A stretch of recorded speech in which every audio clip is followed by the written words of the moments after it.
Chapter 24. "Lizard," said Felix Light, "how nice to see you again. Are you ready to be my sacrifice?" Lizard rushed at Felix, but his exhaustion showed. Felix struck Lizard across the face, then ran around him and kicked him into a large stalagmite. Lizard spun around and rushed again, but then stopped, anticipating that Felix would attack. The pause did not fool Felix, and he threw Lizard to the ground, forcing him into one of the heaps of rust on the ground. "You look exhausted, Lizard," chided Felix. Jonathan drew his sword and touched his key. Notwithstanding the danger of the situation, Stephanie smiled as she watched his eyes glow. She knew he was reading Felix's mind. Daniel rushed to Lucas in the confusion and pulled him next to Jennifer so he could help them recover. Sig, Victor, and Kirana got out the wired grenades that Lucas had them prepare when they learned of the possibility that Felix Light might be pursuing them. They slowly circled around Felix, shining light at him, waiting for an opportunity to bind their grenades to Felix. Unfortunately, their small flashlights were not bright enough to throw Felix off, and he continued darting around and pounding Lizard. "You're trying to perceive my thoughts," said Felix as he leapt back from Jonathan's slashing attack. "You underestimate me." He lunged at Jonathan and hit him in the face. Lizard leapt at Felix, but Felix sidestepped effortlessly. "I don't need to spend a lot of time thinking about such a slow battle," said Felix. He rushed up and punched Jonathan in the chin. Jonathan flew back and landed in a pile of rust. "And if I don't think about what I will do, you have nothing to read." Lizard rushed at Felix again to prevent him from following up on Jonathan, but Felix spun around and kicked Lizard, throwing him into Kirana. As Kirana hit the ground, one of her swords slid out of its sheath and landed next to Stephanie. "You're mixing up your thoughts," said Jonathan as he got to his feet. "Guilty as charged," said Felix, "and doing so has made your soul key worthless." Felix rushed toward him. Jonathan tried to dodge, but chose the wrong way and was kicked to the ground. Stephanie gasped slightly. Kirana rushed up to Felix, but he effortlessly spun around and kicked her back, knocking her against a stalagmite. She struggled to get up and brush the rust off of her white coat. "I'm out of patience with you," said Felix as he drew a serrated blade from a sheath. He slowly approached Kirana. She struggled backwards, but her hands slid in a pile of rust on the cave floor. Jonathan and Lizard rushed at Felix, but he spun around and kicked Lizard into Jonathan, sending them both tumbling back. He spun to stab Kirana, but to his surprise, Stephanie had placed Kirana's blade in his path, and the knife bounced out of his hand. He looked up in confusion and saw Stephanie with glowing eyes standing in his way. She looked to Jonathan, who scrambled to his feet and motioned with her hands. It took a moment before Jonathan understood that she was asking him to read her mind. As he touched his key, the blue light of the mind realm swirled around everyone and everything in the cave. "Jonathan," said Stephanie, "I know what he will do. I can see his movements." "What are you saying?" asked Jonathan in confusion. "He's moving and thinking too quick for us," said Stephanie. "We can't see where he is going, but I can see where he will be. We can't see what he is doing, but my key shows me what he will do. Read my mind, and we can stop him." "Brilliant!" shouted Jonathan with a smile. "Even if we aren't fast enough to land a hit, we should be able to contain him." The others watched in amazement as Jonathan and Stephanie surrounded Felix with glowing eyes. Their swords were drawn defensively as they circled around him. As he lunged, the two of them countered, forcing him to spin back to avoid damage. He tried to kick, but had to leap up to avoid having his balance leg cut. He tried to punch, but found himself missing his targets. Kirana's eyes widened as she watched how synchronized Stephanie's movements were with Jonathan's. A hint of jealousy crept into her thoughts as she watched the lovely dark-skinned engineer spin and swing flawlessly against attacks that were almost too fast to see. "Lizard," shouted Lucas, who was awake, "follow me." He began climbing slick stalagmites to get to a smooth rocky platform on the side of the cave wall. Water was running down the side and covered the rocks with a thin film of moving liquid. "Careful," said Lizard. "It's slippery." Had he not been holding to the stalagmites, he would have used the air quote gesture with the word slippery. He could hear Stephanie and Jonathan blocking and parrying Felix's attacks as they carefully moved up the slick rock wall. "I've already got one of the keys," said Lucas as he climbed. "The other is up here. If we can get this one, I think you'll be able to handle Felix." "Say no more," said Lizard as he slowly climbed the wall. In spite of his exhaustion, he moved efficiently up the slick wall and helped Lucas reach hand and footholds. Sig laughed as it seemed they finally had obtained an edge over their enemies. Lucas and Lizard were carefully moving up to retrieve the next key, and Felix was being held at bay. Of course, his smile turned to a frown when machine gun fire erupted from the opening in the mine. Row 82 and his band of augment fundamentalists had caught up to them. It appeared only 4 other augments had survived Lucas's grenade trap. Daniel had already taken Jennifer to a more secluded spot when the gunfire erupted, and he ducked down next to her. Fortunately, it appeared the augments were uninterested in an old man and an unconscious woman. Stephanie and Jonathan remained focused on containing Felix, but Felix had stopped struggling when the machine guns went off. Kirana, Victor, and Sig had drawn weapons to prepare to protect Jonathan and Stephanie. "Augments?" asked Felix. "A demon key bearer," observed one of the augments. "He's not using a lesser key either," observed Charon 17. "That's a part of the Archdemon's hand." "Where did you hear about the Archdemon's hand?" asked Felix in surprise. "Silence, blasphemer!" shouted Row 82 angrily. "Your demon key is as disgusting as their divine keys. You will all die here." "They're complete psychopaths," said Felix. "You don't have to tell me," said Sig sympathetically. He pointed his pistol toward one of the augments and fired. The augments began firing back. The stalagmites in the cave were large enough to absorb and deflect many of the bullets flying throughout the chamber. The echoes of ricochet surrounded them. Kirana fired her sniper rifle and took out one of the augments. Charon 17 rushed around a stalagmite and tackled Victor. Sig tried to pull Charon 17 off of Victor, but another augment barreled into Sig, knocking him down into a pile of rust. The third living ally of Row 82 lunged at Kirana. She sidestepped and slammed the butt of her rifle against the augment's back. As they grappled with the augments, Kirana and Victor knew they were totally outmatched. Sig was large and strong enough to compete with the augment trying to disable him, but Victor struggled to maintain consciousness as Charon 17 threw him against the ground. Row 82 noticed the doctor hiding on the side and lunged toward him. Daniel struggled to maintain his balance, but fell onto a pile of rust. Row 82 kicked the doctor in the face. Daniel spit blood out of his mouth and tried to get up, but Row 82 was there to kick him in the gut. "You are unfit to survive," said Row 82 with a cruel frown. He slammed his clenched fist into Daniel's jaw, throwing him to the ground unconscious. He pulled out a pistol and shot the doctor in the gut.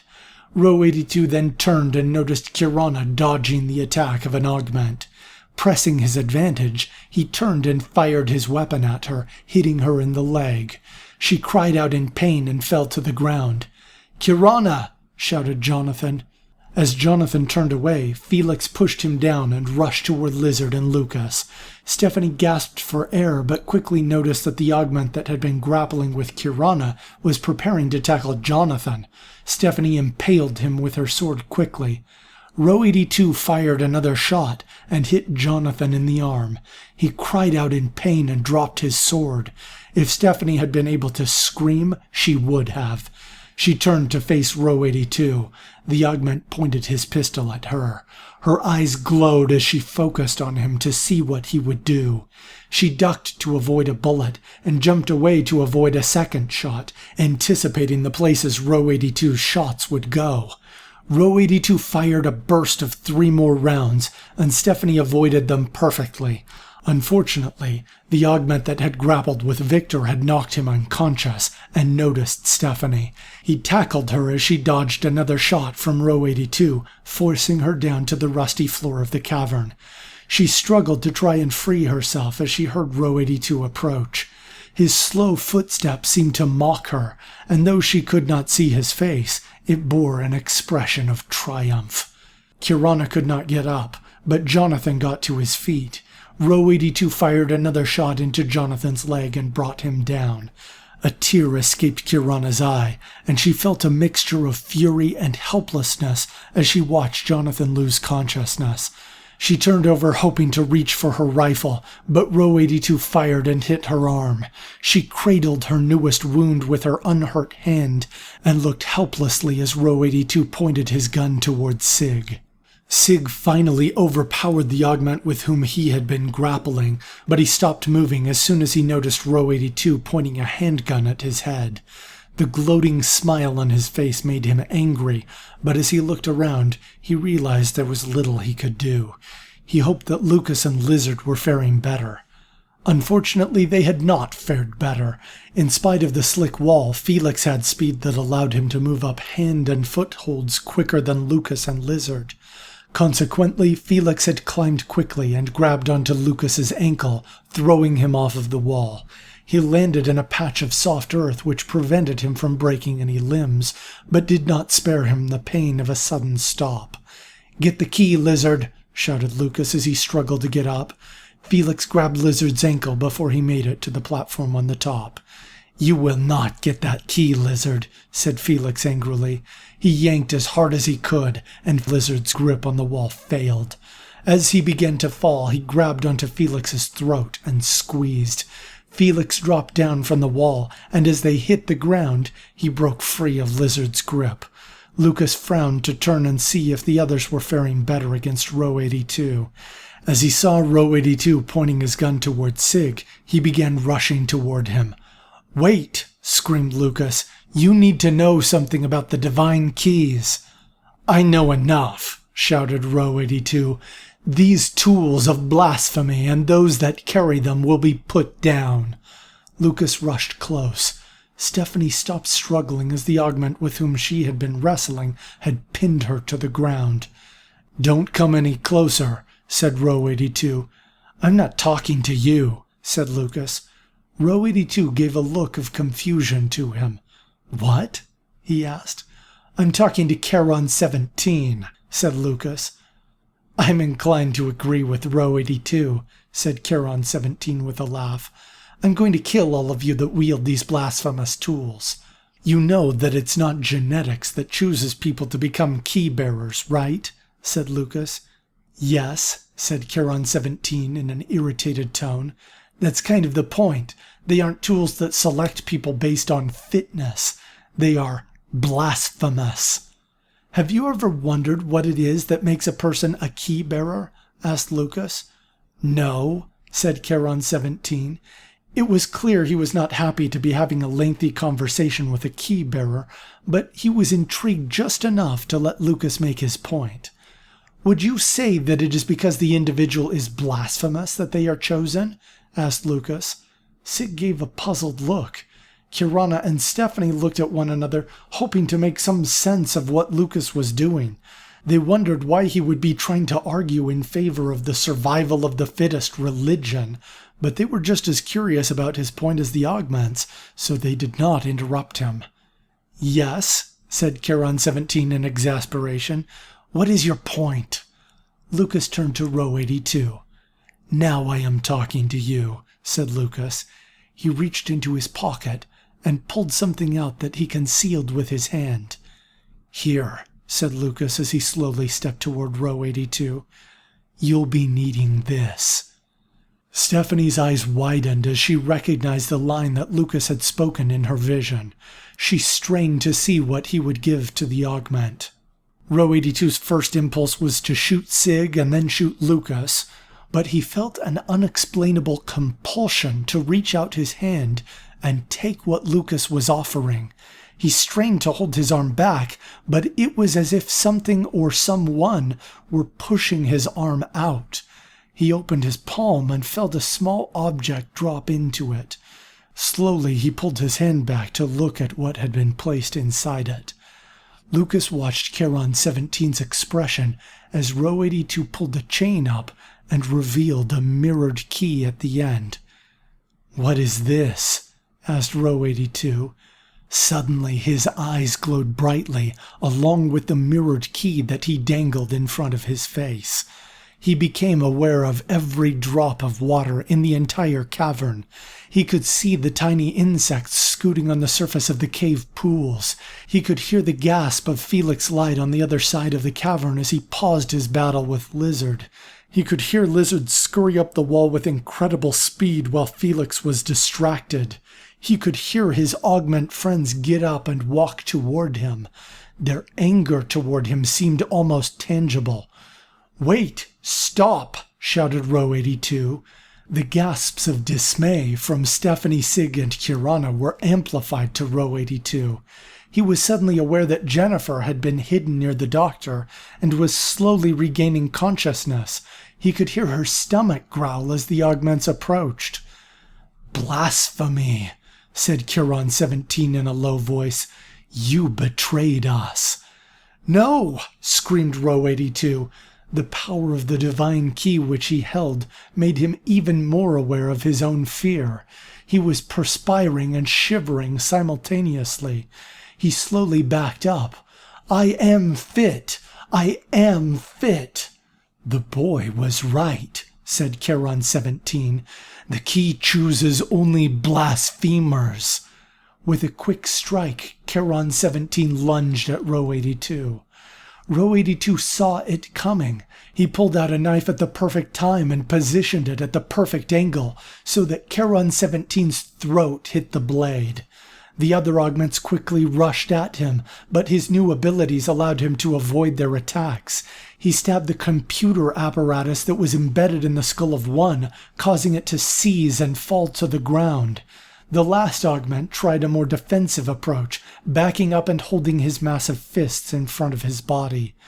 "We trusted you," said the augment. "How could I have known this would happen?" asked Row 82. "It's not too late, though. Help me destroy the key." "Help you?" shouted the augment. He swung, but Row 82 dodged. Lizard cried out as Felix threw him to the ground again. Lucas twisted around and narrowed his eyes. He had hoped that Felix would have been distracted for longer. Lucas rushed to Charon 17. He made a gurgling sound as he breathed, but he gave a disdainful look to Lucas. Lucas ignored him and grabbed his head. "This is a much more powerful light," said Lucas as he began taking the computer apparatus off of Charon 17's head. Charon 17 lost consciousness as Lucas ripped the machinery from his skull. Ignoring the blood and stickiness on the device, Lucas whirled around and turned on a bright floodlight that filled the cavern with a blinding white glow. Felix shrieked and covered his face. Lizard quickly adjusted and scurried up the wall. Though his muscles felt stiff and he was bruised and bleeding, he pressed on up the slick wall. Felix rushed toward the light to try and stop it, but with his eyes closed, he never saw Stephanie's kick coming, and he skidded on the ground. He shrieked in discomfort again and rushed blindly at Stephanie. Though she avoided his attacks for a few moments, she did not have Jonathan to help keep him off guard. She was not fast enough to keep up with his blind assaults, and was knocked to the ground where she lost consciousness. Felix turned toward the light and blindly rushed at Lucas. Sig tried to stop him, but he heard Sig coming and rushed around him. Lucas tried to back up, but Felix was too quick, and in an instant he grabbed the floodlight and smashed it into a nearby stalagmite. He slowly turned, as if relishing the low light he had restored. "You're going to regret doing that, little boy," said Felix in a low voice as he turned to Lucas. Lucas backed up nervously as Felix slowly approached. Sig charged toward Felix to defend Lucas, but Felix rushed around Sig and kicked him back. Sig got up and tried to lunge at Felix, but Felix rushed around and tripped Sig, forcing him to skid into a small heap of rust on the ground. Sig spit the red metal flakes from his mouth as he tried to get up, but Felix was there and kicked his head against the ground. Sig tried to resist, but Felix was too quick and kicked him repeatedly in the head. Lucas had been trying to pry the control for the floodlight out of the skull of another augment, but Felix noticed what he was doing and knocked him down. "This is it, boy," shouted Felix triumphantly as he raised his foot over Lucas's throat. "Felix!" shouted Lizard from the other side of the cavern. Felix, Lucas, and Sig looked up. Lizard stood atop a rocky platform on the wall. A mirrored key hung from his neck, and his eyes glowed brightly. "Oh, crap," muttered Felix. In an instant, Lizard was standing right behind him. "That's enough," said Lizard with air quotes. In another instant, Lizard was in front of Felix, punching him in the face. As Felix flew back, Lizard teleported behind him and kicked him up into the air. Teleporting again ahead of Felix's path, Lizard appeared above him and threw a fist into his face. Felix fell hard against the ground, only to see Lizard appear immediately above him and kick him. Felix rolled over and coughed. Blood oozed from his mouth. "It's not over," said Felix. "You have no idea what you're doing." "It's over for you," said Lizard as he kicked him in the face. Suddenly Lizard teleported away. In a short moment he appeared with Kirana's rifle pointed at Felix. The shot echoed through the cavern, and Felix Light's body made a thud as it slumped on the cool cave floor. Everyone's attention turned to Row 82, who had used the confusion of Felix's fight to stab the final augment.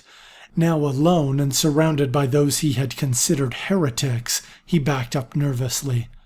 "What will you do with me?" asked Row 82. "You're not fit to survive," said Sig. Row 82's face went pale. "Fortunately for you, we don't care about that," said Sig with a hearty laugh. Of course, it was one thing for Sig to be gracious and welcoming. It would be quite another for everyone else, especially since Row 82 had mercilessly killed Stephanie Mason's mother.